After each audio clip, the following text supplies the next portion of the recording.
बिस्मिल्लाहिर्रहमानिर्रहीम। आज के लेक्चर में आपको खुशामदीद। आज जो हमारा लेक्चर है, आज के लेक्चर के अंदर बेसिकली हम देखेंगे कि एच नाट जो हमारा नल हाइपोथेसिस होता है और जो एच वन है अल्टरनेटिव हाइपोथेसिस, इनके साइंस क्या होते हैं, और अगर एच नाट का जो साइन है तो उसके अगेंस्ट एच वन का क्या बनेगा साइन।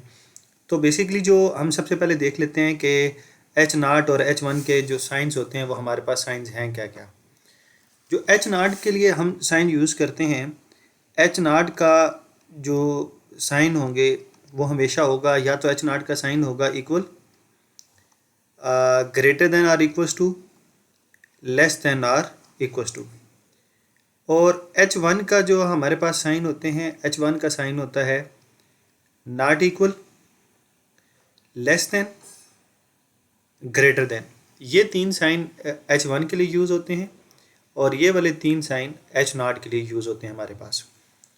अब मिसाल के तौर पर अगर आपके पास एच नॉट की जो हाइपोथेसिस बनाई है और वो वन मीन था और उसमें था कि म्यू इक्वल्स टू ज़ीरो, तो इसमें जो बाय रूल हमेशा बनता है वो होता है नॉर्मली मोस्ट केसेस में mu not equals to zero बनेगा।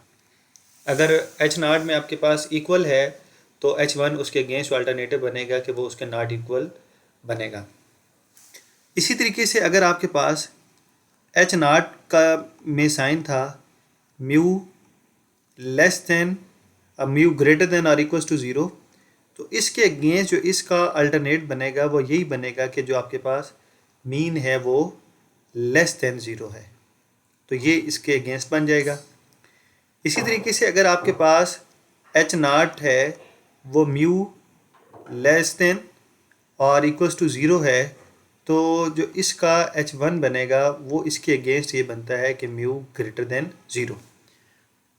अब यहाँ पे ये जो इक्वल वाला है, इक्वल वाले के अगेंस्ट नॉट इक्वल भी बनता होता है और लेस देन भी बनता होता है। ये क्वेश्चन की स्टेटमेंट के अगेंस्ट हम देखते हैं कि हमें क्वेश्चन की इंफॉर्मेशन क्या गिवन है, लेकिन जो बाय रूल होता है वो यही होगा कि अगर म्यू एच नॉट आपके पास म्यू इक्वल्स टू ज़ीरो है तो उसके अगेंस्ट वो नॉट इक्वल्स टू ज़ीरो बनेगा। अगर H not mu greater than equals to zero है तो उसका H one mu less than zero बनेगा। अगर H not mu less than और ग्रेटर देन लेस देन और इक्वल्स टू ज़ीरो है तो उसके अगेंस्ट जो एच वन बनेगा वो म्यू ग्रेटर देन ज़ीरो बनेगा। तो ये इसके हाइपोथेसिस बनाए जाते हैं। इस केस में अगर आपके पास नॉट इक्वल्स टू ज़ीरो हो तो सिर्फ इस केस में आपके पास आप कहते हैं कि ये जो आपके पास टेस्ट है वो टू टेल टेस्ट है। अदरवाइज़ अगर ये आपके पास सिनेरियो है तो इसमें भी आपके पास ये वन टेल टेस्ट बन रहा है और वन टेल या टू टेल का डिसीजन आप एच वन को देख के करते हैं। अगर एच वन में आपके पास साइन जो है वो नॉट इक्वल का है तो इसका मतलब वो टू टेल है, अदरवाइज़ वो हमेशा वन टेल होगा। जैसे कि यहाँ पे देखें एच वन में म्यू लेस देन ज़ीरो है तो एक ही बात कह रहा है कि लेस देन ज़ीरो है कि वो इससे कम ही होगा, तो इसका मतलब ये वन टेल टेस्ट है।